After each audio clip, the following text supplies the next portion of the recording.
이제 사과 향기 또 포도 향기가 익어가는 계절 가을이 시작이 될 텐데요. 지난 여름 여러분 열심히 사셨습니다. 우리 교회학교 영아부, 유치부, 아동부, 학생부, 청년부, 말씀학교 수련회를 열고 열심히 은혜 받고 또 열심히 사역하고 섬겼고요.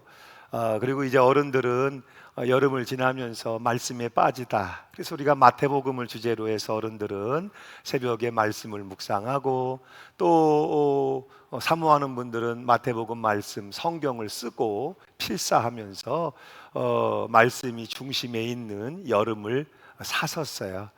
이제 말씀에 빠지다 말씀 여름 운동을 결산하면서 수고하고 애쓴 여러분들에게 가을에는 그 심고 뿌리고 열심을 냈던 만큼이나 귀한 열매, 복된 열매 많이 맺는 가을의 계절을 살게 하시는 은혜가 있기를 간절히 소망합니다. 그래서 이제 필사하신 분들은 이번 주까지 다 내주시면 한 분 한 분 그 필사한 노트를 모아가지고 우리 하나님께 정성 다해 필사한 또 그 안에 신앙과 사랑의 고백, 기도의 고백들이 담겨 있지 않겠어요? 그걸 하나님께 올려드리면서 결산을 할 거고요. 또 그 결산의 의미와 새로운 계절 가을에 문을 여는 의미를 담아서 소그룹의 날에는 우리 속회 소풍을 준비하고 있습니다. 속장님들은 여러분 속원들을 위해서 행복한 소풍이 준비될 수 있도록 그렇게 기도하며 준비해 주시고, 제일 중요한 건 여러분들이 많이 참여해 주시는 것이겠죠. 그래서 다음 주에는 오후 시간에 우리 소그룹의 날 속회 소풍으로 진행이 되니까 여러분 그렇게 함께 해 주시기를 부탁을 드립니다. 오늘 말씀에 묻다 7번째 시간 우리가 나누는 주제는 우리의 기도는 응답되는가 하는 거예요. 여러분 생각은 어떠세요? 우리의 기도는 정말 응답이 될까요? 이 말씀을 재밌는 이야기 한 토막 여러분 소개해드리면서 시작합니다. 한 미녀와 변호사가 나란히 기차에 탔다. 한참을 지루하게 가던 변호사는 시간도 때울 겸 그녀에게 재미있는 게임을 하자고 제안을 한다. 그러나 그 미녀는 피곤하다며 그 게임을 공손히 거절했다. 그런데 그 변호사는 정말 재밌고 쉬운 게임이라고 거듭 강조하며 그녀를 괴롭혔다. 변호사, 이 게임 정말 쉬워요. 그냥 질문을 해요. 그리고 대답을 못하면 서로 10,000원을 주는 거죠. 재밌지 않아요? 다시 그녀는 공손히 거절하고 고개를 돌려 잠을 청했다. 그때 변호사가 다시 말했다. 좋아요, 좋아.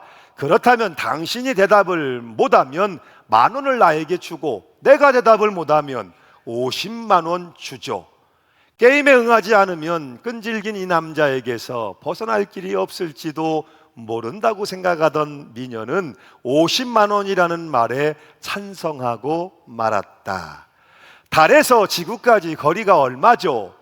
그녀는 아무 말 없이 바로 지갑에서 10,000원을 꺼내 주었다. 그리고는 그녀가 물었다. 언덕을 오를 때는 다리가 3개고 언덕을 내려올 때는 다리가 4개인 게 뭐죠? 이 질문에 그 변호사는 당황했고 노트북을 켜고 전화를 걸고 이메일을 동료들에게 보내고, 그러나 결국 대답을 찾지 못했다. 한참이 지난 뒤 결국 그는 치밀어 오르는 화를 참으며 그 미녀를 깨웠다. 그리고는 그녀에게 50만 원을 꺼내 주었다. 그러자 그녀는 고맙다는 한마디를 하고 다시 잠을 청했다. 잠시 열을 식히던 변호사, 그녀를 깨우더니 물었다. 아니, 대체 답이 뭡니까? 그러자 그녀는 아무 말 없이 10,000원을 꺼내 주었다. 그리고는 다시 잠을 잤다. 참 인생 어렵다. 그렇죠? 여러분이 가지고 있는 그 모든 질문에 대답을 할 수 있다면 얼마나 좋을까요? 오늘 우리가 함께 나누는 말씀의 주제처럼, 기도 응답에 대한 주제처럼 이 시간 여러분이 무엇을 기도하든지 반드시 응답받습니다라고 그렇게 대답해 드릴 수 있다면 얼마나 좋을까요? 사실 여러분, 우리가 하나님을 예배하고 하나님 앞에 기도하는 이유 가운데 가장 중요한 것은 우리 인생의 그 어려운 문제들, 무거운 문제들을 안고 나와서 그 답을 구해보겠다고, 그 답을 얻어보겠다고, 그것이 사실이잖아요. 문제는 그 부분에 있어서 우리가 확신이 없을 때가 너무나 많다는 거죠. 우리의 기도는 정말 응답이 될까요? 오늘도 교회에서는 끊임없이 말합니다. 주의 성전을 바라보십시오. 주께 부르짖어 기도하십시오 라고 교회는 계속해서 말하고 있지만, 정말 우리의 기도는, 나의 기도가 응답받을 수 있을까? 어떤 분은 응답이 된다고 하고, 어떤 분은 글쎄요 하고, 어떤 분은 응답이 지체되는 것 아니냐 하고, 분명했으면 좋겠는데, 확실했으면 좋겠는데 그렇지 못할 때가 너무나 많이 있다는 것이죠. 여러분 생각에는 어떠세요? 과연 우리의 기도는 응답이 되는가? 이 문제를, 말씀을 열어 답을 찾고자 할 때 먼저 우리가 정리해야 할 것이 있다는 것이죠. 기도 응답이라고 하는 것이 과연 어떤 거냐 하는 기도 응답의 정의를 우리가 다시 정리해 볼 필요가 있다는 거예요. 우리는 흔히 이렇게 생각하죠. 응답이란 나의 기도가 이루어지는 것이다. 나의 기도가 이루어질 때 하나님이 살아계신다고 생각한다. 우리는 일반적으로 그렇게 생각하고 있단 말이에요. 그랬을 때 여러분이 그 전에 두 가지 정도는 물어야 한다는 거예요. 하나는, 그러면 그 기도 응답의 기준이 뭐냐 하는 거예요. 기준이 있어야 되지 않겠어요? 우리가 기도 응답 받았어요? 못 받았어요? 응답이 돼요? 안 돼요? 할 때 그 응답의 기준이 있다면 어떤 것이어야 하느냐 하는 것이고, 그렇게 기도가 응답이 되는 거라면 우리가 기도 응답을 경험하기 위해 어떻게 하면 좋을까? 어떻게 하면 기도 응답을 경험할 수 있을까를 물어야만 한다는 것이죠. 어때요, 여러분? 여러분은 기도하고 계십니까? 이제 가을이 되면 우리가 구호로 가을에는 기도합시다 시작이 될 텐데, 여러분, 그 구호가 혹은 신앙의 고백이 헛된 공허한 메아리가 되지 않기 위해선 기도의 능력이 있어야 되겠죠. 여러분은 기도의 능력을 뭐라고 생각을 하시나요? 기도는 만사를 변화시킨다, 멋진 말이 있는데 정말 기도엔 그런 능력이 있는 것일까요?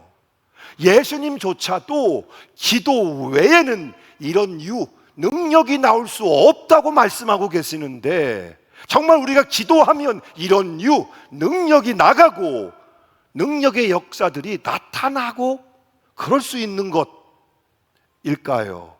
그렇게 기도해서 여러분의 문제가 해결되면, 여러분의 소원이 이루어지면 내 기도가 이루어지면 응답받은 것이다. 그렇게 되면 더 이상 여러분은 문제없는 인생, 더 이상 문제없는 인생을 살게 되는 것일까요?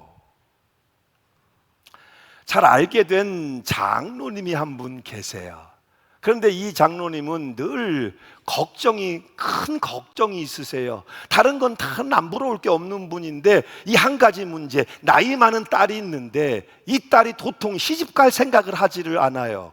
혼기가 지나도 한참 지났는데 시집가지 않는 딸을 두고 아비된 마음에 늘 근심이고 걱정인 것이죠. 한 번은 장로님을 만나 평안하셨죠 장로님? 그랬더니 아유 목사님 말도 마세요. 우리 집 딸 있잖아요. 딸 때문에 아주 죽겠어요. 저는요 우리 딸만 시집 간다면 더는 소원이 없겠어요. 아비된 마음을 가지신 분들은 좀 이해가 되시는 걱정이겠죠. 그런데 딸만 시집 보내면 소원이 없겠다던 장로님의 기도는 응답받았습니다.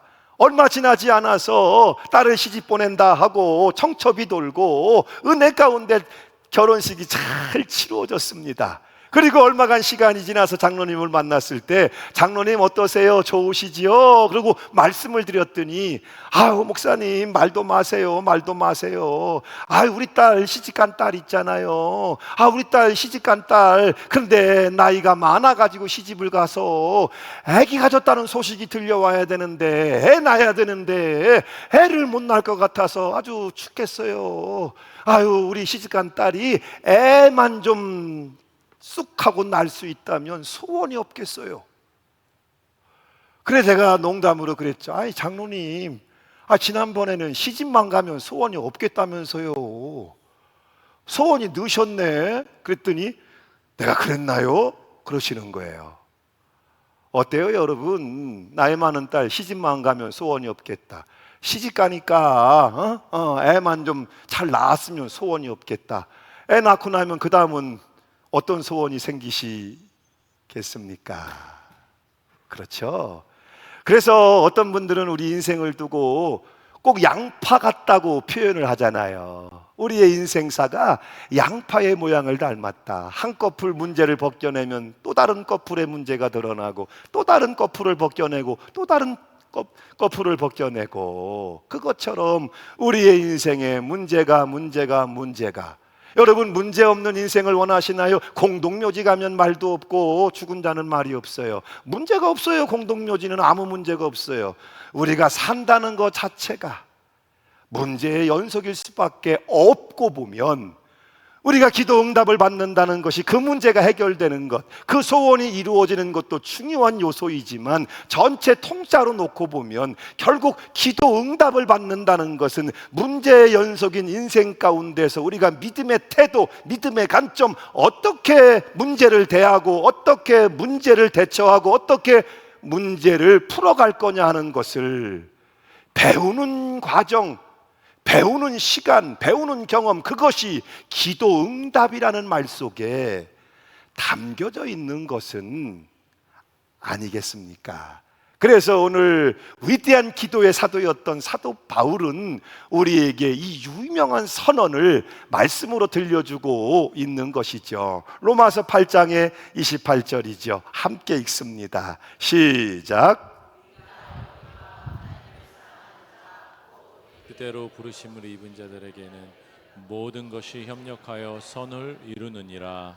아멘. 하나님의 부르심을 따라 살아가는 사람들에게 있어서는 모든 것이 합력하여 선을 이루게 됩니다. 이것을 믿고 문제의 연속인 삶 속에서 내가 원하는 것과 나를 부르신 하나님이 원하는 것, 오늘 내가 원하는 그것과 나를 부르신 하나님의 계획, 하나님의 원하시는 그것이 얼마나 잘 일치되어 갈 수 있느냐, 이것이 기도하는 생활, 응답받는 생활의 핵심적인 요소일 수밖에 없다는 거예요. 지금 여러분에게는 그것이 있잖아요. 내가 간절히 원하는 것, 이것이 없는 분은 없어요. 이 한 시간 예배를 드리러 올라오면서도 이것이 없다면 헛된 것입니다. 이 예배를 위해서 집을 떠나 교회로 올라오면서 내 안에 원하는 것, 기대하는 것, 그것이 있어야 할 줄로 믿습니다.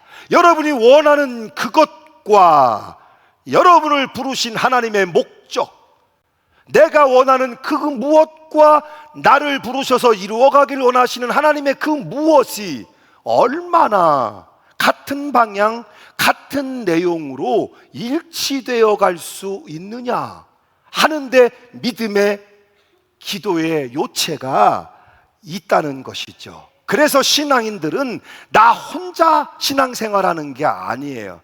여러분의 믿음에는 대상이 있어요. 여러분의 예배에는 대상이 있어요.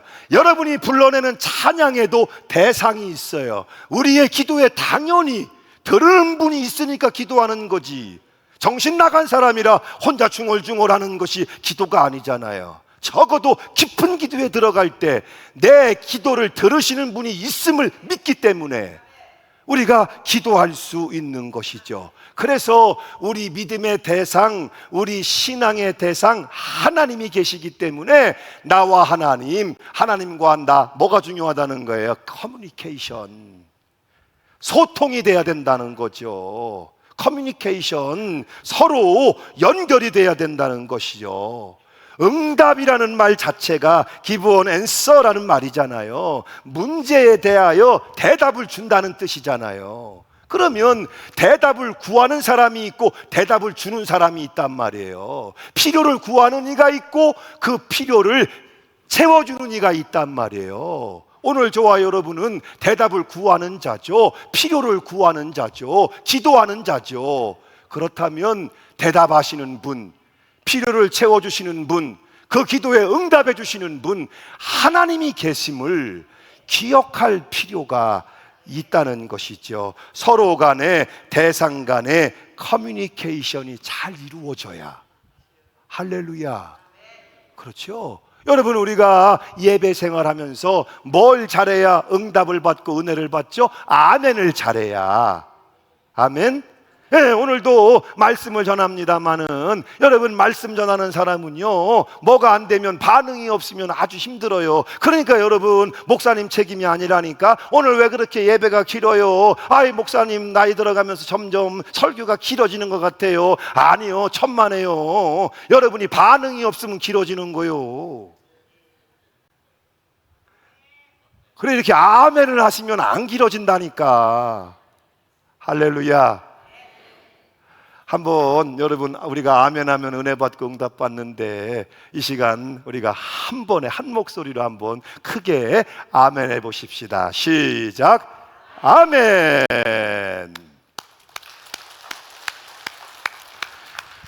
이 시간 아멘 하신 분들은 5대가 복이 있을지어다. 아멘대로 될지어다. 할렐루야. 어느 교회에 원로 목사님이 계셨어요. 나이가 80이 넘으셨는데 정정하세요. 그러다 보니까 담임 목사님이 교회를 비울 때가 되면 원로 목사님이 예배 마무리를 담당하셨어요. 예배 마무리에 올라오셔서 광고도 하시고, 그리고 축도도 하시고, 그렇게 하셨어요. 그러던 어느 날 이 원로 목사님 마음에 이 일을 내가 그만해야 되겠다 하는 마음이 드신 거예요. 그래서 오늘은 내가 올라가서 이야기를 하고, 내가 이제 예배 마무리에 올라와, 강단에 올라와 하는 이 일을 그만두겠다고 이야기를 해야 되겠다. 그리고 강단에 올라오셔서 그 이야기를 하신 거예요. 내가 나이가 많은데 오랫동안 이렇게 담임 목사님이 없으면 광고도 하고 축도도 했는데 앞으로는 그만해야 될 것 같아요. 왜냐하면 우리 교회에는 좋은 부목사님들도 많이 계시고, 그래서 이제 이 일을 그만두려고 합니다 라고 이야기를 했는데, 그때 어느 성도님이 큰 소리로 아멘 하고 대답을 한 거예요.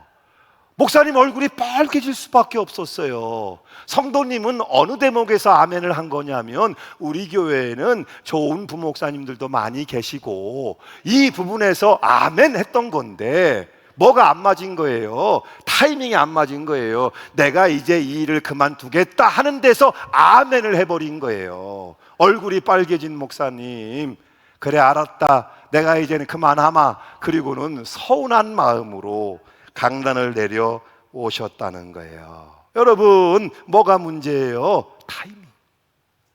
그렇죠? 타이밍이 맞지 않은 거예요. 깨달아지시기를 바라요. 하나님께 우리가 응답을 구하는 기도는 너무나 중요한 거예요. 왜? 그 기도를 들으시는 하나님이 계시기 때문이에요. 여러분이 기도할 때 하나님이 그 기도를 반드시 들으시기 때문이에요. 문제는 우리가 어떤 사안을 가지고 기도하면서 응답 역시도 내가 정해놓고 기도하는 경우가 많다는 거죠. 시간도, 타이밍도, 내용도, 결과도. 우리는 하나님의 인도하심을, 하나님의 일하심을 무시해버리고, 우리가 필요를 구하지만, 문제의 해결을 구하지만 시간도 답도 내가 정해놓고 그렇게 하고 우리는 기도할 때가 많이 있다는 거예요.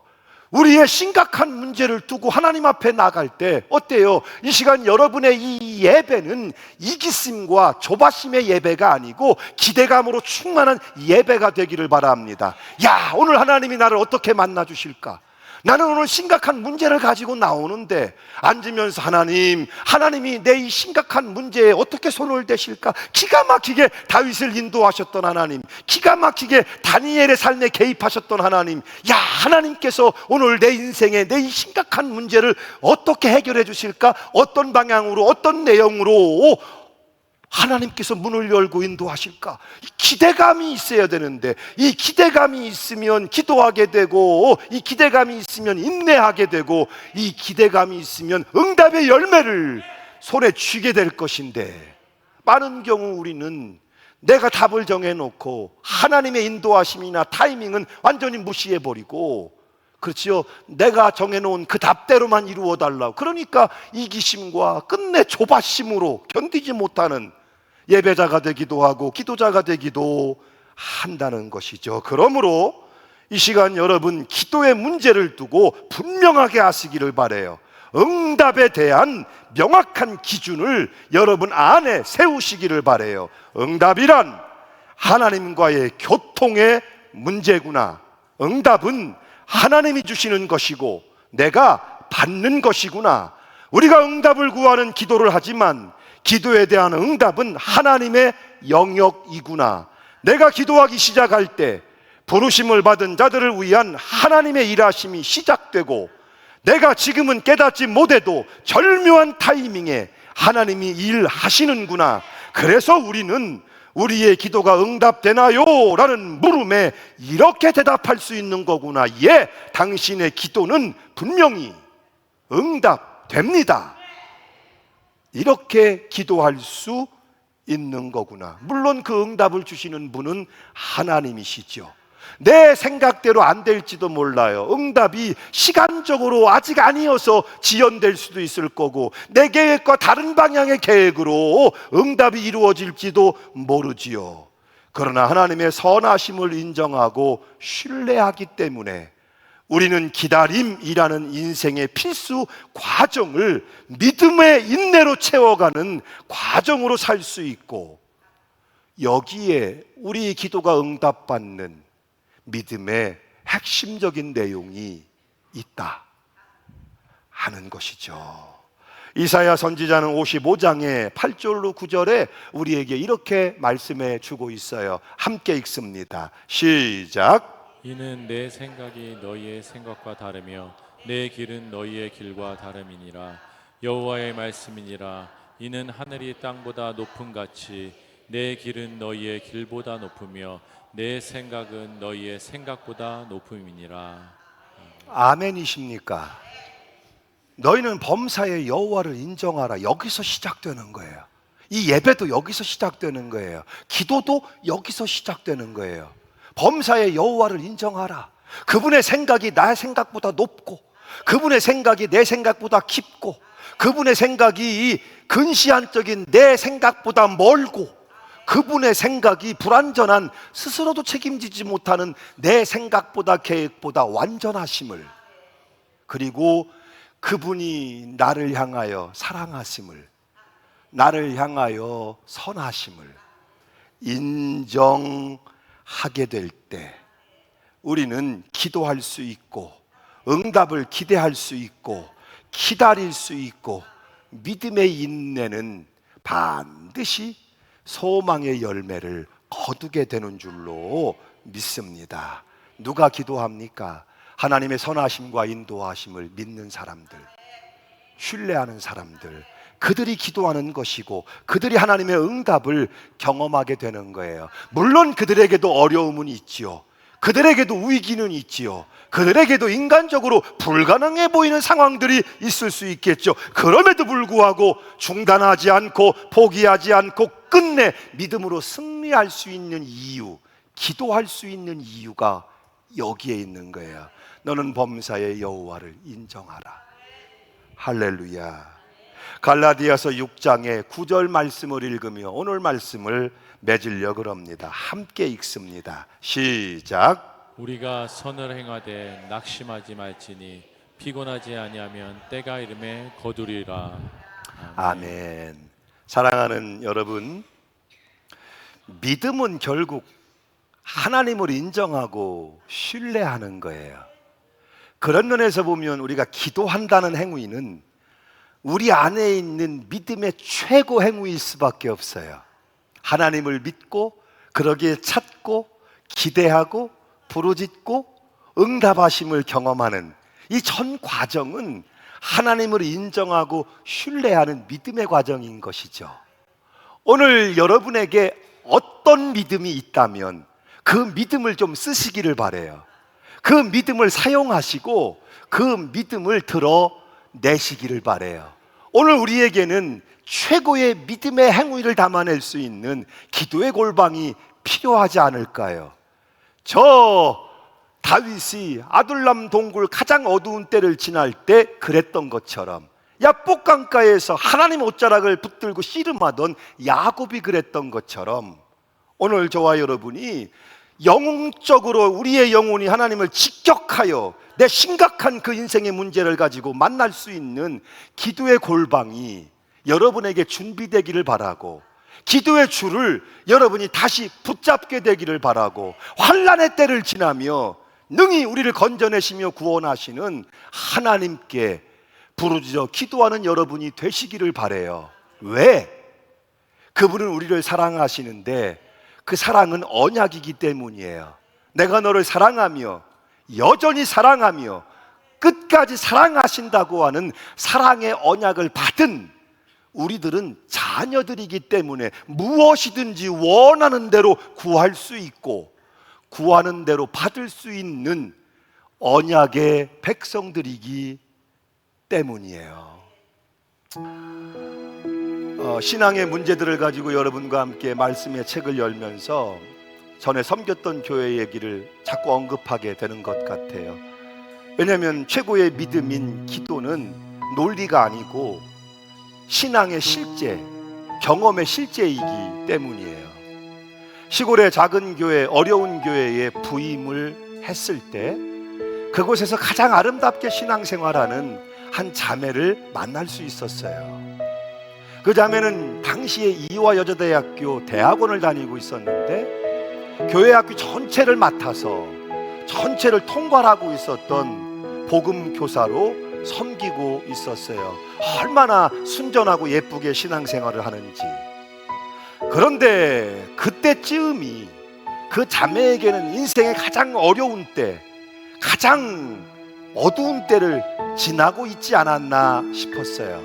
유방암 3기, 30이 이제 막 넘어간 나이인데 유방암 3기, 항암하고 또 하고 또 하고, 머리털은 다 빠졌고 손톱 발톱은 시커멓게 죽었고 늘 시퍼런 입술. 그런데 지켜보기에 그녀가 정말 어려워 보였던 이유가 있어요. 아버님이 성격이 보통이 아니고 굉장히 거친 분이었어요. 딸이 그렇게 투병하면서 집에 있는 모습이 그렇게 마음에 싫으셨나 봐요. 늘 이 자매를 보면 아버지가 그렇게 역정을 내니까 집에서 편히 쉴 곳이 없어요. 교회를 올라오는데 말씀드렸다시피 교회 담임 목사님은 2년째 혈액암 투병을 하고 있어서 제대로 그 자매를 위한 기도 한 번을 해주지 못하는 상황이었어요. 집에서 아버지의 견딜 수 없는 역정과 담임 목사님으로부터 가장 힘든 이때에 기도 한 번 제대로 받지 못하는, 그녀가 할 수 있는 일은 새벽 기도에 올라오면 한참을 울다 가는 것이었습니다. 늘 모자를 쓸 수밖에 없는 그녀를 보면서 제가 의사도 아니고 전문가도 아니고 할 수 있는 일이 뭐가 있겠어요. 울고 있는 그 자매 머리 위에 손을 얹고 하나님 고쳐주셔야 됩니다. 이 자매가 주의 성전을 눈물로 채우고 있지 않습니까? 하나님이 이 자매의 온몸을 치유하신 은혜로 채워주셔야 됩니다. 울고 있는 그녀를 위해서 그렇게 기도해 주는 것 외에는 달리 할 수 있는 일이 없었어요. 그런데 참 놀랍게도 하나님은 살아계십니다. 소망이 없는 그녀의 몸에 하나님은 손을 대셨고 치유하시되 깨끗이 치유하셨고, 건강해진 그녀는 시험에 합격을 하고 지금은 교회에서도 사회에서도 밝게 섬기는 사역을 멋지게 감당하고 있는 여성이 되었습니다. 내 영혼아, 네가 어찌하여 낭망하며 어찌하여 내 속에서 불안해하는가? 너는 하나님을 바라라. 나는 내 얼굴을 도우시는 하나님을 오히려 찬송할지로다. 하나님은 여러분 편이십니다. 오늘 여러분이 하나님 편에 서기를 기뻐한다면 단언컨대 여러분이 드리는 기도는 반드시 응답됩니다. 하나님은 살아계시고 자녀들의 기도를 들으시며 선대하시고 우대하심으로 이루어주시는 분이기에 오늘 저와 여러분이 누구 앞에서도 우리의 기도는 반드시 응답됩니다. 그렇게 간증하는 신앙의 삶, 기도의 삶을 여러분이 살아가게 되시기를 우리 주 예수의 이름으로 축원합니다. 아멘.